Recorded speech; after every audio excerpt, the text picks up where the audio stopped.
I see no need to bury the lead. Jesus claimed to be God. It doesn't take more than a cursory glance through the Gospels to see quite clearly that Jesus had a Messiah complex. He really thought he was the Son of God. And you have got to deal with that fact. You can't write him off and say that Jesus was Floyd the Barber, just going around telling people just to love each other.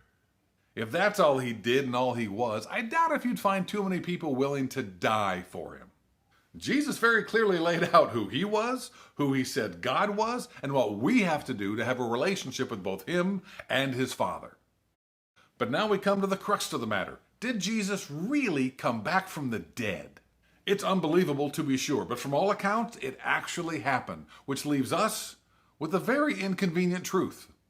Just know up front that if all this is a lie, Christianity can be thrown out on its ear. C.S. Lewis said, Christianity, if false, is of no importance, and if true, of infinite importance. The one thing it cannot be is moderately important. First, there's his very real death, and then 3 days later, his actual resurrection, which for the testosterone crowd is pretty embarrassing. One of the proofs of the resurrection is that after the crucifixion, the women were the only ones brave enough to go to the tomb. Then, for the rest of their lives, the disciples had to repeat this fact and be razzed for their cowardice. Then there are the guards. The Roman guards had a very strict set of rules. If they fell asleep while on duty, they were killed. End of story.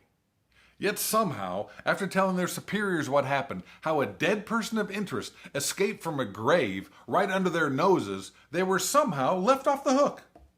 Then there are the witnesses. When Jesus came back, he did not do it in secret. He made the rounds. At one point, he was seen by over 3,000 people. That's a lot of witnesses. If this whole thing was a prank, surely somebody would have fessed up. Finally, the disciples never wavered once on their insistence that Jesus came back from the dead. You may remember the name Chuck Colson. He was known as the Hatchet Man in Richard Nixon's administration. After he was arrested for his crimes surrounding the Watergate scandal, he held out for a little bit, but soon, just like everybody else, he was singing like a bird to the authorities. While in prison, he became a Christian, and this is what tipped the scale for him. He said that his group of highly trained and well-paid politicians didn't last more than a couple of weeks under intense questioning. But the disciples, an unruly group of amateurs, all went to their graves, some under torture, insisting that what they said was the absolute truth. Jesus rose from the grave, appeared to both them and his followers before he ascended up into heaven.